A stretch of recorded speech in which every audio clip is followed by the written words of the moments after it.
Donc bonjour à tous et à toutes et bienvenue pour cette vidéo d'électricité. Dans cette vidéo, on va faire les premiers réglages de cet appareil qui s'appelle un oscilloscope. Donc ça sera un oscilloscope de marque Matrix. Donc l'oscilloscope, c'est quoi le but de cet appareil? Donc ça permet de visualiser un signal électrique, en l'occurrence une tension continue ou variable en fonction du temps. Donc on a un écran et sur cet écran-là apparaît le signal électrique en fonction du temps.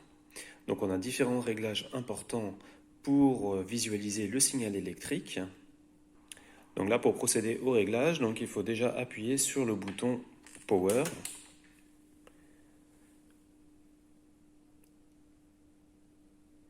Et donc on a un signal qui apparaît sur l'écran. Si je regarde en bas de mon oscilloscope, on voit que j'ai différents canaux, différentes voies possibles. Donc j'ai la voie 1, la voie 2 et la voie externe. Donc là, en l'occurrence, si on veut visualiser sur la voie 1, donc il faudra prendre une fiche, se connecter sur la voie 1, ou si on veut se connecter sur la voie 2, donc on met une fiche, on se connecte sur la voie 2. Donc si on veut se brancher sur la voie 1, il suffit de prendre une fiche comme ça et de la connecter sur la voie 1 et de tourner d'un quart de tour. Et voilà, donc j'ai ma voie 1 de connecter. Donc en fait, on va se servir de cette partie-là, parce que cette partie-là appartiendra à la voie 2.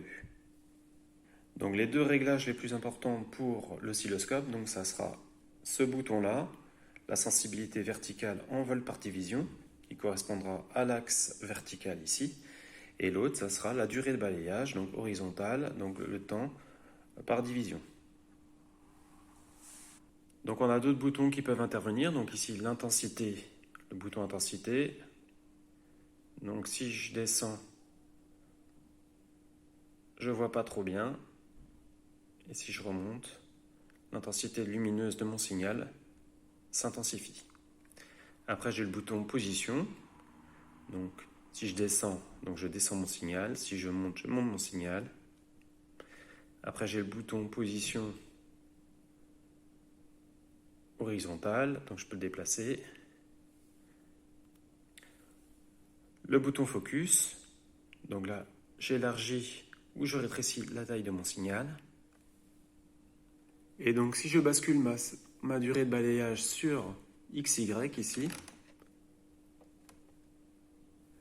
donc j'ai un spot qui apparaît à l'écran. Donc là, je peux l'augmenter, le rétrécir, etc.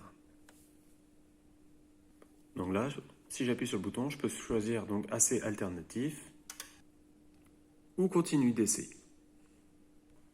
Donc voilà pour les principaux réglages de l'oscilloscope. Donc après, on fera sur d'autres vidéos l'utilisation de l'oscilloscope pour tracer différents oscillogrammes en fonction des signaux électriques d'étude.